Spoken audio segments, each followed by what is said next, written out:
In this lesson, we're going to take a look at bearings. And there's four key words that I want you to remember.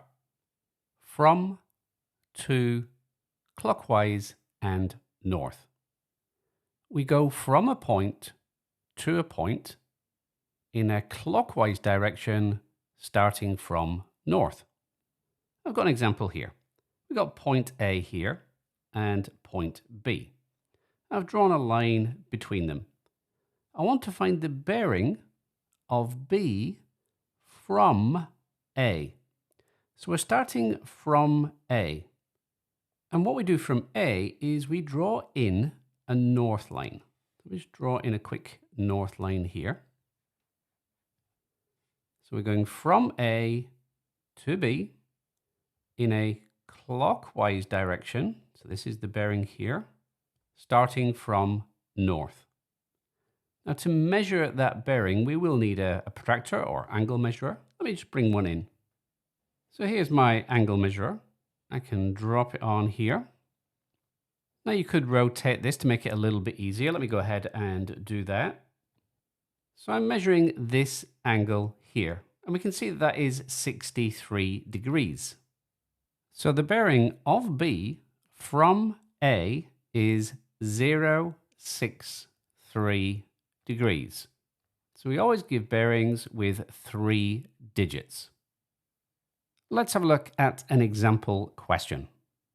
So we have a ship sails 8 kilometers due east and then turns and sails 5 kilometers due north.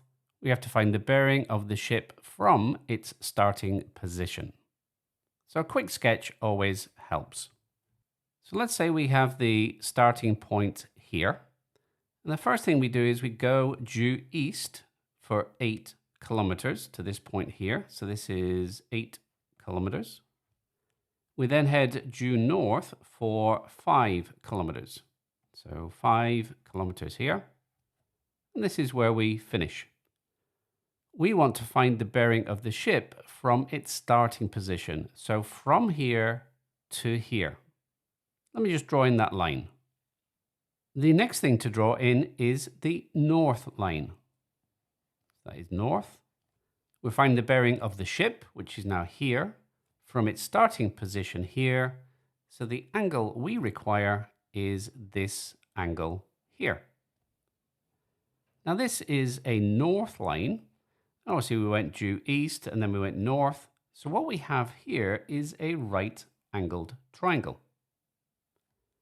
We have alternate angles here. So this angle here is the same as this angle here. And because we have a right angled triangle, we have this length here and this length here. This is opposite, this is adjacent, so we can use the tangent ratio. So what we have is the tangent of the angle, so tan theta, is equal to opposite, and opposite the angle we have 8 over 5. So theta is tan to the minus 1 of 8 over 5. Now we can bring in our calculator here, and we just insert that. So we've got the second function tan, we'll bring in a fraction, we've got 8 over 5, and press enter. So the angle is 57.9946, etc. Now when we round this to 1 decimal place, we get that theta is equal to 58.0 degrees, and that is to 1 decimal place.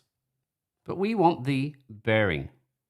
And if you recall, we give bearings as 3 figure bearings. So the bearing is going to be 058 degrees.